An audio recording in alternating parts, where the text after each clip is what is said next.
Sometimes I wonder if I'm a cleaner or I'm a contortionist.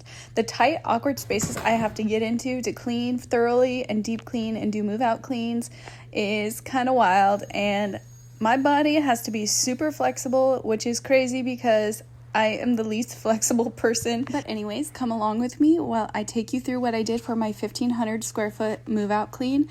Now this clean I was supposed to do for 2 days, but because it was in great condition other than the deep cleaning task, I knew I could knock it out in 1 day and get an extra day off. I've been doing so many move out cleans and deep cleans lately that my body is really conditioned to do these detailed long hours of cleaning. For this property, I didn't end up doing a walkthrough because the client told me that it was cleaner than the last one I did, and the last one I was able to knock out in 2 days.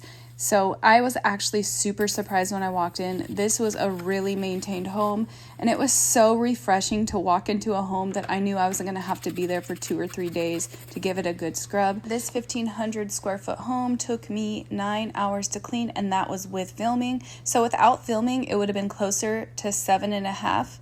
And that is a really easy cleaning for me. Most of my move out cleans are anywhere from 14 to 20 hours. Now, if they're larger and destroyed, they're gonna take multiple days to do. I would say my specialty is definitely in deep cleaning and move out cleaning. I have an eye for detail, and I don't know if it's my ADHD and my hyper focus and my energy, but when I get involved in doing something, I can see all the little minuscule details. I actually have an accounting degree because of my eye for detail, so this comes in handy as a cleaner, and it makes it so I can do really thorough cleanings, and the energy that I have from my ADHD makes it so I can move like an engine. Now, don't get me wrong, just because I have energy because of my ADHD, I also have endometriosis, so I have chronic fatigue as well, so it's really confusing when I'm stuck inside of a body that has a lot of pent-up energy, but my body tells me I have to rest quite frequently.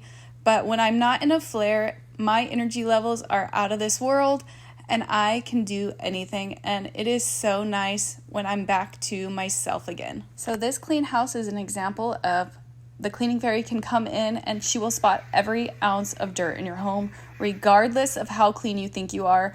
There is dirt in your house and it's hidden, but I will find it. So this is the top of the cabinets, and it was an awkward, tight space that I could barely reach. So I had to get my spin right mop to be able to scrub the top of that cabinet. Some of them were lower and I could reach. And for the dreaded blue porcelain oven, man, they have a beautiful interior, but they're a pain to clean and you can't use traditional cleaning methods to clean them. I used Barkeeper's Friend, my razor blade, and then my Scrub Daddy sponge, and I scrubbed it down. Here's the before shot. They had scratched it previously if you look closely, and here it is after I cleaned it. It turned out pretty nicely if you ask me. And then I always get the high areas that have hidden dust, and then I scrub down the shower. I didn't show every part of this because it would have taken forever and my phone was out of storage, but I'll show you the little bits and pieces of this whole cleaning. Now, in case you're wondering why I'm not working top to bottom, these clips aren't in any particular order. I was just going with the flow and finding little clips that I could add into a video. So it's in kind of a wonky order. I didn't actually clean in this order. I always work room to room, working top to bottom for move out cleans, and then I shut the door on the way out to signify that I'm done with that room. The one thing that scared me about this clean was I was cleaning and some random guy shows up at the door. I had no idea he was coming, and he said the real estate agent was meeting him there, and I was absolutely clueless about this. So because I'm a solo single lady, I am not letting some random guy in the house, and I felt super bad afterwards because he was being legit, but I'm sorry. I will never allow a strange man into the house when I'm cleaning, let alone a strange woman. My safety will always be my #1 priority. Stay tuned for more full detailed videos of this move out cleaning. This is just a bunch of clips compiled together. Thanks for watching, guys, and like and follow for more.